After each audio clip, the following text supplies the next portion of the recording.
안녕하세요. 알쓰레이프를 이용한 3D 웹 개발에 대한 강좌입니다.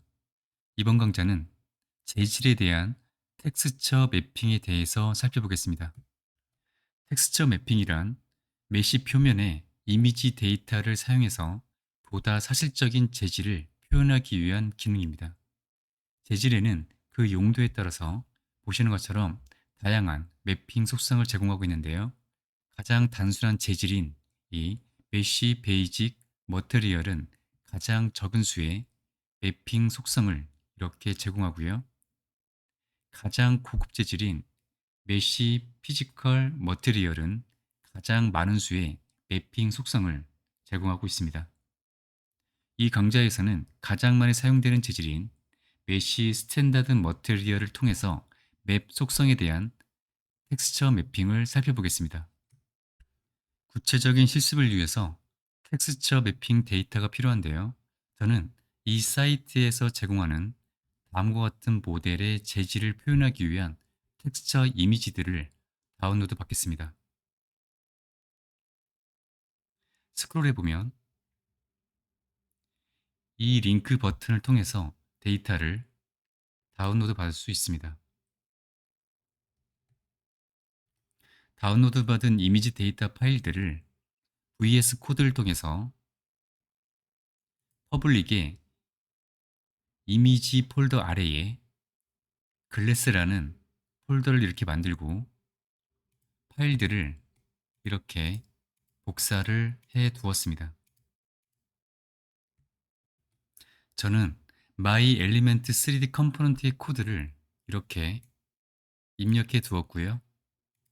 이 컴포넌트는 앱에서 캠퍼스의 자식으로 사용됩니다. 실행을 위해서 새로운 터미널을 하나 열고요. 여기서 npm run dev를 입력합니다. 이 링크를 컨트롤 키와 함께 클릭해서 실행하고요.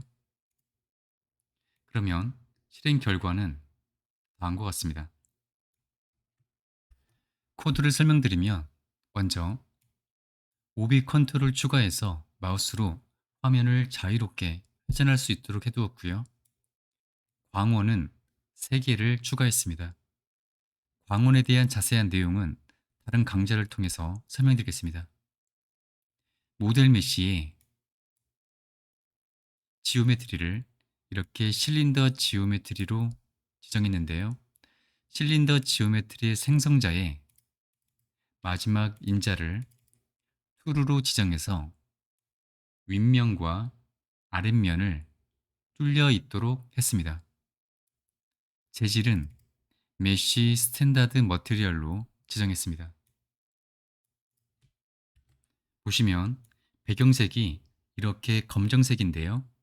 이는 app.css 파일에서 id가 루트인 돔의 백그라운드 색상을 블랙으로 지정해 두었기 때문입니다.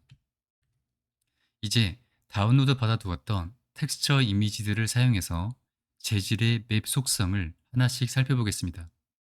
먼저 글래스 윈도우 002 베이스 컬러.jpg 파일입니다. 이 파일을 텍스처 데이터로 사용하기 위해서는 use texture라는 훅을 사용해야 합니다.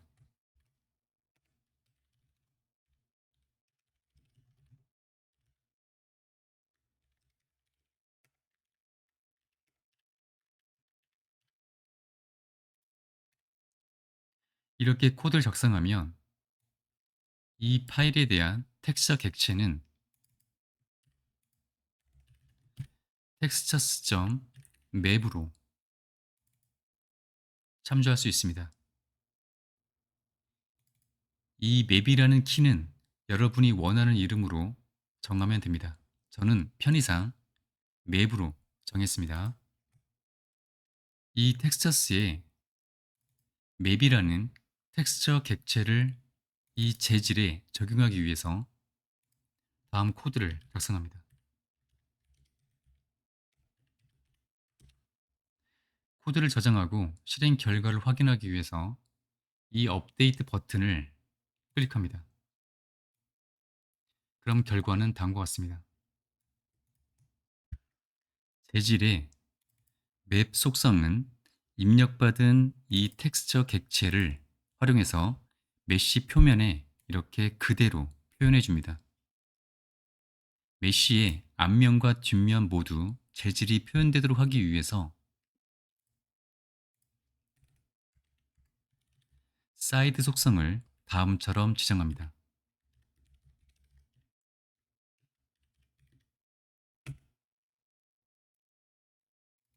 이 3를 참조하기 위해서 다음 코드를 임포트합니다.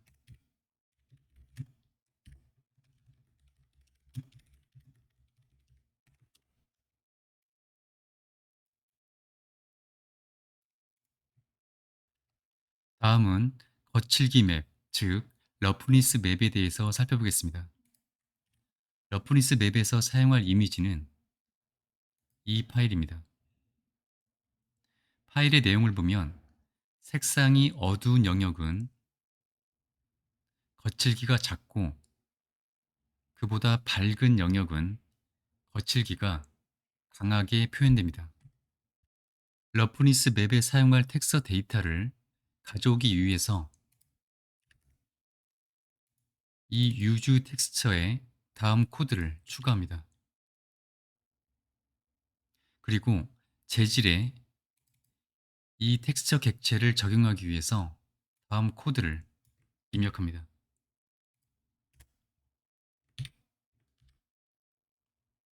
저장하고 업데이트 버튼을 클릭해 보면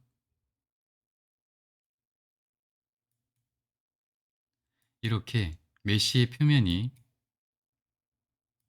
반짝거리는 것을 볼 수 있습니다.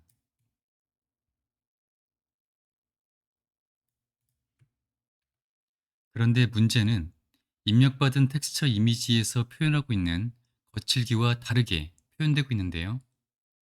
지금은 메쉬 전체가 거의 동일한 거칠기로 표현되고 있습니다.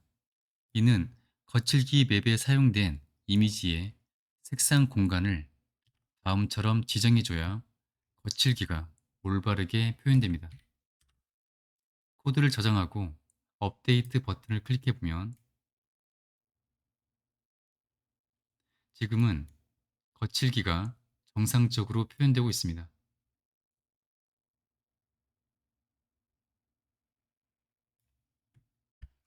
다음은 금속성 맵, 즉 메탈리스 맵에 대해서 살펴보겠습니다. 메탈리스 맵에서 사용할 이미지는 이 이미지입니다. 색상이 밝은 부분이 금속성이 더 강하게 표현되고 어두운 부분은 금속성이 더 약하게 표현됩니다. 메탈리스 맵을 위한 텍스처 이미지를 다음처럼 로딩하고요. 그리고 재질을 적용하기 위해서 이 재질에 다음처럼 입력합니다. 저장하고 실행 결과를 보면요. 실행 결과를 보면 메탈리스의 효과가 전혀 반영되지 않고 이전과 동일한데요. 그 원인을 설명드리면 현재 이 재질이 가지고 있는 메탈리스의 기본값이 0인데요. 메탈리스의 값이 이 메탈리스 맵의 값과 곱해지는데 메탈리스의 기본값이 0이므로 메탈리스 맵의 어떠한 값과 곱해도 결국 0이 되기 때문입니다. 이를 해결하기 위해서는 메탈리스의 값을 이렇게 0.5 정도로 지정하고요. 그리고 러프니스 맵과 마찬가지로 색상 공간을 다음처럼 지정합니다. 저장하고 업데이트 버튼을 눌러서 실행 결과를 보면요. 이제 메탈리스 맵의 효과가 조금 나타난 것을 확인할 수 있습니다. 이 메탈리스의 값을 더 증가시켜 보면요.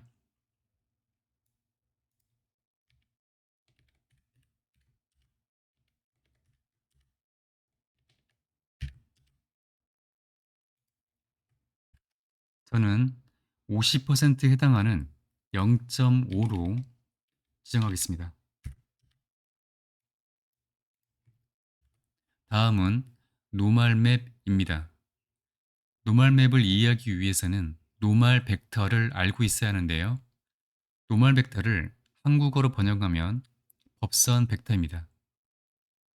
법선 벡터는 어떤 면에 대한 수직 방향의 벡터를 의미하는데요. 이 벡터를 이용해서 광원에 대한 음영 효과를 변경할 수 있습니다. 이 법선 벡터에 대한 값을 지정하기 위해서 이렇게 텍스처 이미지를 사용할 수 있습니다. 노멀 맵으로 사용할 이미지는 이 파일이고요. 내용은 다음과 같습니다. 보시면 평평한 표면에 입체감과 그리고 여길 보시면 미세한 깨짐을 표현하고 있는데요. 이러한 노멀 벡터를 이용해서 광원의 쉐이딩 연산을 사용해 시각적으로 입체감을 나타내도록 합니다. 이러한 입체감은 눈속임에 불과하지만 입체감을 표현하기 위한 좋은 방법입니다. 노멀 벡터는 x, y, z 값으로 나타내는 방향 벡터인데요. 이미지 픽셀의 RGB 값을 노멀 벡터의 x, y, z 값으로 각각 대응해서 이용됩니다. 노멀 맵을 위한 텍스처 이미지를 로딩하기 위해서 다음 코드를 이 use textures 훅에 입력하고요. 그리고 노멀 맵을 재질에 적용하기 위해서 다음 코드를 이 재질 부분에 속성으로 입력합니다. 업데이트 버튼을 클릭해서 결과를 보면요. 보시는 것처럼 이렇게 표면에 미세한 입체감을 확인할 수 있습니다.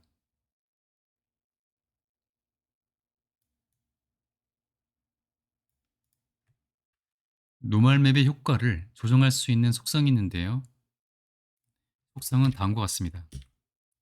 기본값은 1인데 이 값을 더 키워보면 이렇게 보시는 것처럼 그 효과가 더 강하게 표현됨을 알 수 있습니다. 1 이하로 지정하면 그 효과가 더 줄어들고요. 저는 기본값인 1로 지정하겠습니다. 노멀 맵이 입체감을 나타내는 눈속임이라고 한다면 디스플레이스먼트 맵은 텍스처 이미지를 이용해서 실제 메시의 지오메트리의 좌표를 변경해서 입체감을 진짜로 나타내는 방법입니다. 이 디스플레이스먼트 맵에 대해서 살펴보겠습니다. 디스플레이스먼트 맵을 위한 이미지는 이 파일이고요. 내용은 다음과 같습니다. 색상이 밝을수록 지오메트리의 정점을 더 많이 변경시키는데요.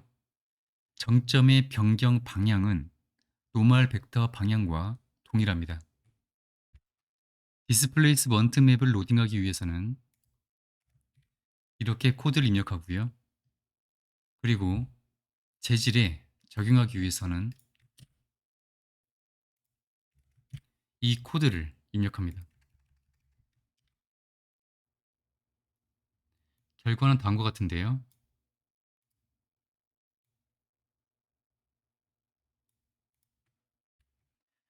결과를 보면 무언가 변경은 되었는데 그 결과가 마음에 들지 않습니다.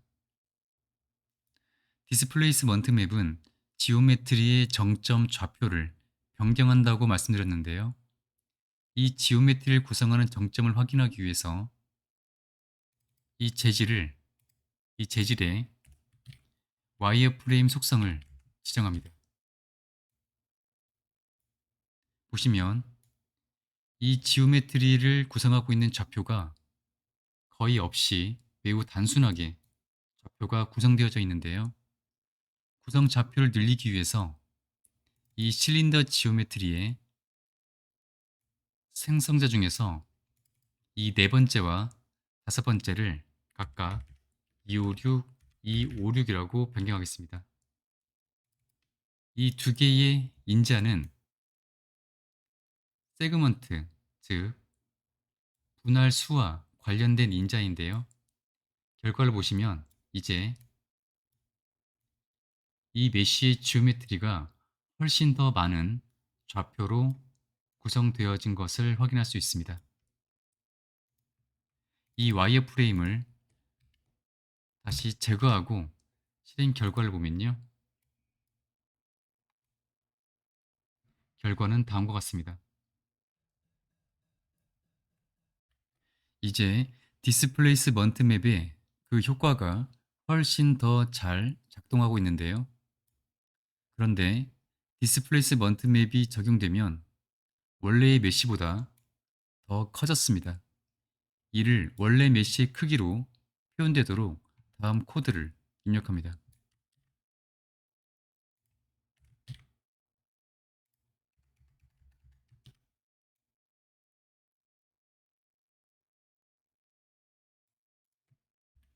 디스플레이스먼트 맵은 노멀 맵과 다르게 실제 입체감을 가지고 있다는 것을 알 수 있습니다. 하지만 디스플레이스먼트 맵은 지오메트리의 구성 좌표가 충분히 많아야 하므로 더 많은 메모리와 연산량을 필요로 합니다. 다음은 앰비언트 오클루전이라는 맵에 대해서 살펴보겠습니다. 앰비언트 오클루전 맵은 메쉬 표면에 이미 만들어둔 그림자인데요. 앰비언트 오클루전 맵을 위한 이미지 데이터를 보면 다음과 같습니다.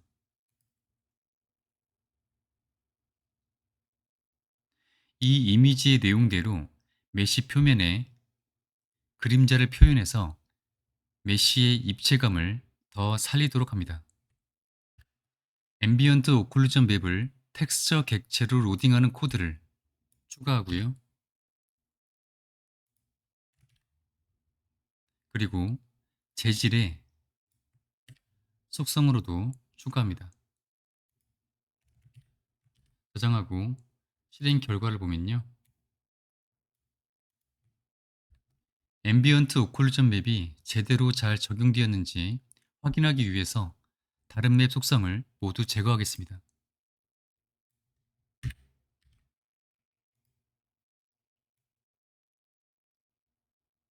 보시면 메쉬의 표면에 그림자가 표시된 것을 확인할 수 있는데요. 하지만 앰비언트 오클루전 맵을 완전하게 표현하기 위해서는 두 가지 추가 코드가 필요합니다. 첫 번째는 광원으로 반드시 앰비언트 라이트가 존재해야 합니다. 두 번째는 지오메트리에 이 지오메트리에 UV2라는 속성 값을 필요로 합니다. 다행히도 이미 앰비언트 라이트가 이렇게 추가되어져 있는데요. 한번 이 앰비언트 라이트를 제거해 보겠습니다. 그러면 앰비언트 오클루전 맵에 대한 그림자가 표현되지 않는데요. 그래서 다시 이 앰비언트 라이트를 추가하고요. 이제 앰비언트 오클루전 맵이 필요로 하는 지오메트리에 UV2라는 속성 값을 추가하는 코드만 작성해 보겠습니다. 먼저 useRef로 이 메쉬를 참조합니다.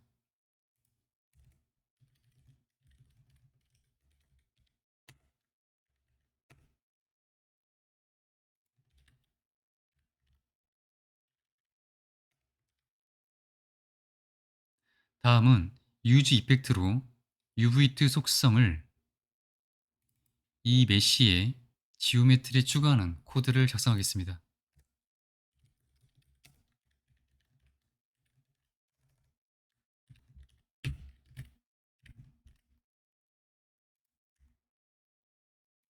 코드는 다음과 같습니다.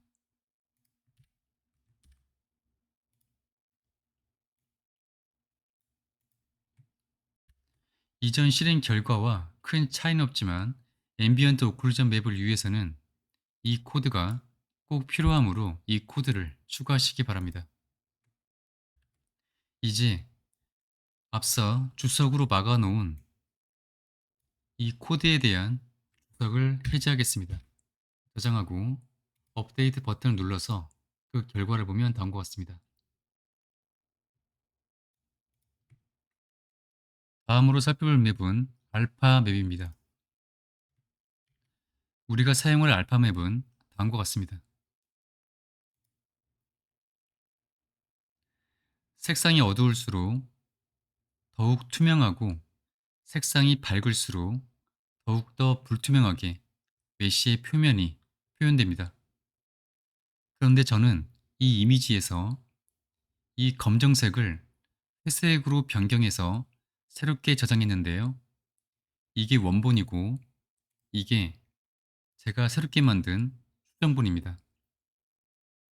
이게 원본이고 이게 수정본입니다. 저는 이 수정본을 사용해서 알파맵을 살펴보겠습니다. 알파맵을 위한 텍스처 객체를 로딩하는 코드를 다음처럼 추가합니다. 그리고 재질에 알파맵에 대한 속성을 추가합니다.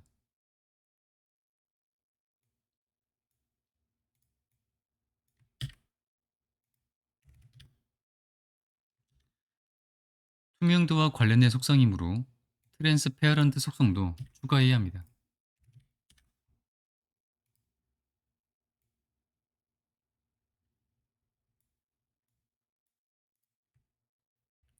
필요하다면 알파2 커버리지 속성을 추가해서 투명 효과를 이렇게 다르게 반영할 수 있습니다.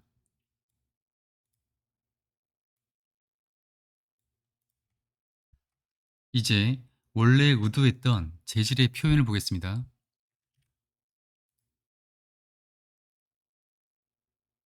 원래 의도했던 이 재질과 우리가 만든 재질을 비교해 보면 상당히 다른데요. 원래의 이 이미지와 완전하지는 않지만 최대한 비슷하게 만들어 보겠습니다. 이 이미지와 실행 결과를 비교해 보면 수직 방향으로는 문제가 없으나 수평 방향으로 텍스처 이미지의 반복수가 다르다는 것을 알 수 있습니다. 수평 방향에 대한 반복수를 변경하기 위해서는 유지 이펙트에서 다음 코드를 추가합니다. 코드를 보시면 앞서 만들어둔 모든 텍스처 객체에 대해서 X축, 즉 수평 방향에 대한 반복수를 4번 반복하도록 했습니다. 저장해서 실행 결과를 보면 다음과 같습니다.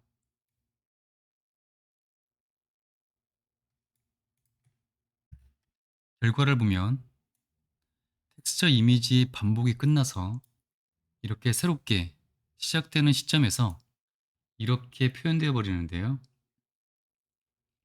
이를 해결하기 위해서는 추가로 다음 코드도 필요합니다.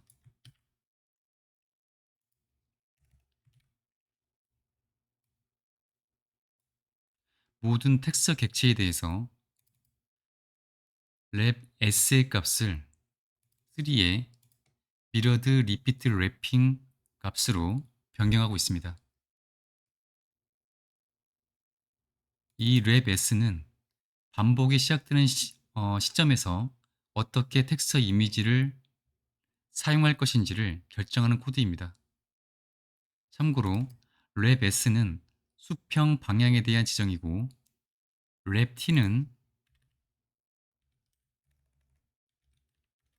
이 랩 t는 수직 방향에 대한 지정입니다.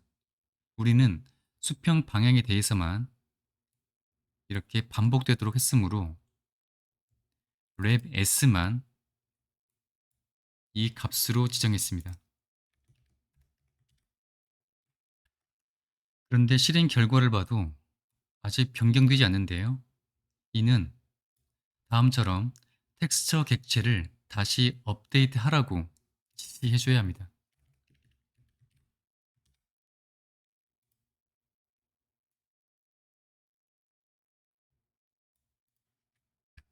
이제 다시 이 이미지와 우리가 만든 이 결과를 비교해 보면 비슷하게 표현되고 있는데요.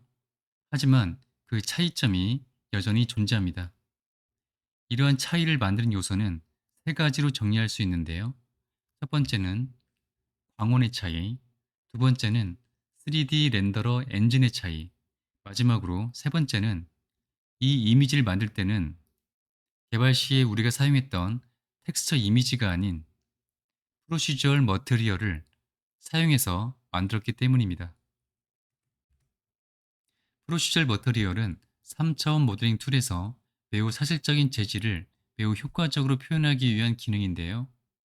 이 프로시저얼 머티리얼을 R3F와 같은 실시간 렌더링 엔진에서는 사용할 수 없습니다. 프로시저얼 머티리얼을 텍스처 이미지로 만들어 개발에 사용해야 하는데요. 프로시저얼 머티리얼을 텍스처 이미지로 만드는 것을 베이킹이라고 합니다. 앞서 우리가 사용했던 이 이미지들이 바로 프로시저얼 머티리얼로부터 만든 베이킹된 결과물입니다. 베이킹 시에 만들어낸 텍스처 이미지의 해상도를 높게 잡으면 훨씬 더 나은 결과를 R3F에서도 얻을 수 있습니다.